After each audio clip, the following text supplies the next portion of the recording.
are at up here in the top right of Neoplanet S. It is... Liquid Hero from America.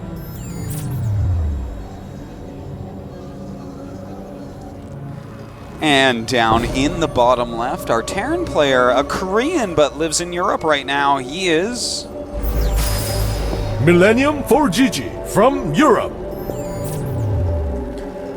Of course, 4GG made it through that European Premier League series and did get his qualification spot here. How well will he be able to do against some of Korea's very best Protosses? You know, there's a very solid Protoss lineup over in Europe as well, so he may have some good practice for this. You know, MC is currently over in Europe. They have Sase, they have Grubby, they have Nanoa, Todd. Many top Protosses are over there, and so, you know, it's not like he's playing slackers or something like that. He's definitely got good practice partners if he's teaming up with these guys and getting those good games in. But I do worry, you know, there's a lot of places in the world, there is, what do I call this? There's to practice, a lot of people go on ladder a lot. And while ladder is a great place to practice and get better, when you're at this level, you really need to be playing more and more custom games. So that's the one thing I do worry about, is that being over in Europe, is he playing the customs or is he mostly laddering for practice? Because if that's the case, he's going to hit some builds that are so ridiculously refined from Hero that it's going to be hard to keep up with. Well, Hero coming in, and he's just checking, seeing, are there any gases? No, no gases. And that tells him basically all he needs to know. This will either be double barracks being thrown up as the probe is chased away, or a command center, and it's almost always the command center. The like 3 barracks rushes and whatnot are pretty weak nowadays, so he's going to be quite aware of what's going on. And in fact, does stay around, sees that command center, and we even saw, as our wonderful observer Heaven Dawn pointed out, he took a probe off gas as soon as he saw no gas for his opponent, so that we could see a slightly quicker Nexus. Now, will 4GG try to block it? That's the question. In fact, he just goes right by, doesn't even try. And this actually would have been such a superb moment to build an engineering bay. When his SCV skirted by and saw the probe, he should have seen it. His eyes were obviously looking elsewhere, maybe at his Marine that was chasing the scouting probe of his opponent, but if he had seen that and thrown that down, Hero hadn't started a Zealot. That would have been extremely annoying to deal with. He would have had to throw up a second gas. He would have banked a lot of minerals. His Nexus would not be nearly as quick. So I would say just a small mistake there from 4GG. Well, Mothership Core is out. Nice hiding spot there for the probe. And another command center going down for 4GG. So he's being about as greedy as you can possibly get in this matchup with the instant 3 commands. Now, will Hero figure this out? Because if he just doesn't know, he might go into normal play. You know, grab a robotics, grab a couple gates, get a forge, something like that. But if you find out that they're actually going for triple command center, you can actually go into triple Nexus, or you can just grab double forge. You can be pretty darn greedy as the Protoss, especially with that Mothership Core out. But so far, doesn't look like there's any real way for him to scout. He hasn't moved his Mothership Core, so that's the only way he could be able to fly into that base quick enough to really make a difference here. Well, he does have that sentry on the way as well as the robotics, so he'll get observers out, but the last thing in the world you want to scout with an observer is that they already have 3 command centers. When you see that, you realize, oh, okay, he got a little bit better build order edge on me. So right now we do have 3 more barracks on the way for 4GG. Definitely wants to get a lot of production out right away. And of course, he needs to do that because it's called powering.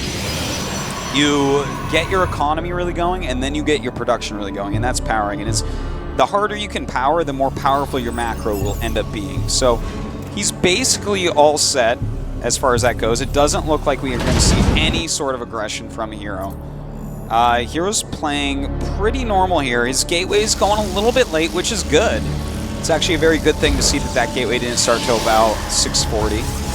Because if you don't really know what's coming at you, you throw them down around 6 minutes. And he needs to get everything as late as possible just because 4GG did go for such a quick third command. Well, he is getting his quick armor upgrade, sees the 4 racks, finally getting a decent scout off. I think still, though, he hasn't actually seen that there's another command center.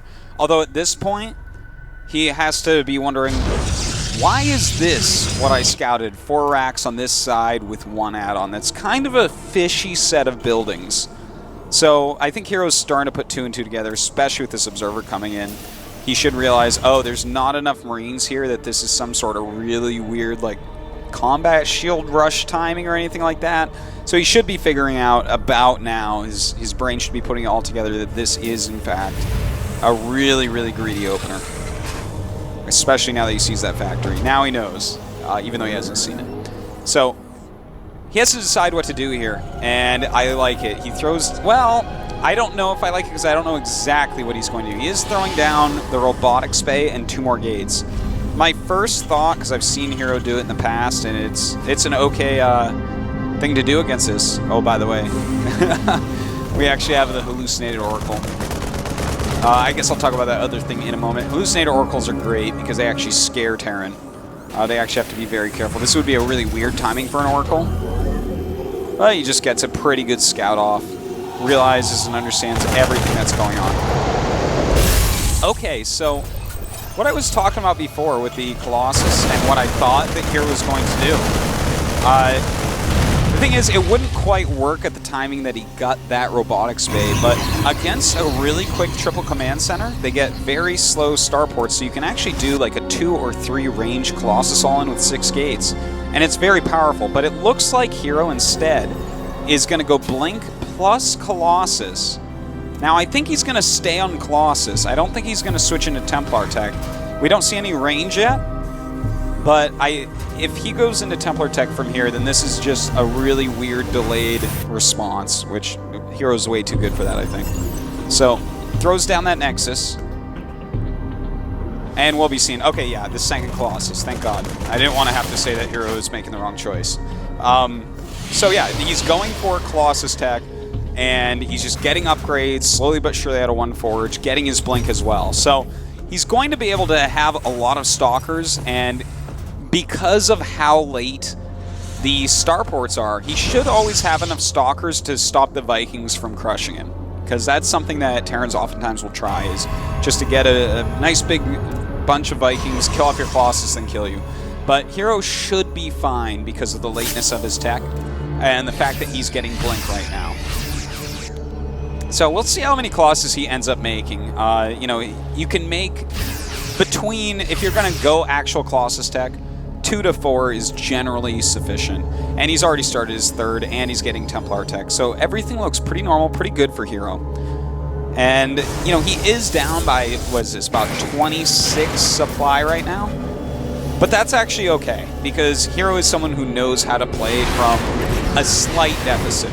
And in fact, I've seen him at much larger deficits than this and play just completely textbook standard and kill people. So I wouldn't be worrying about him if you're a Hero fan. Now we do have Psystorm coming, and we actually have vehicle plating on the way. I do like the vehicle plating quite a bit. Keep your Medivacs and Vikings alive a bit more, and any Hellbats that you're going to make as well.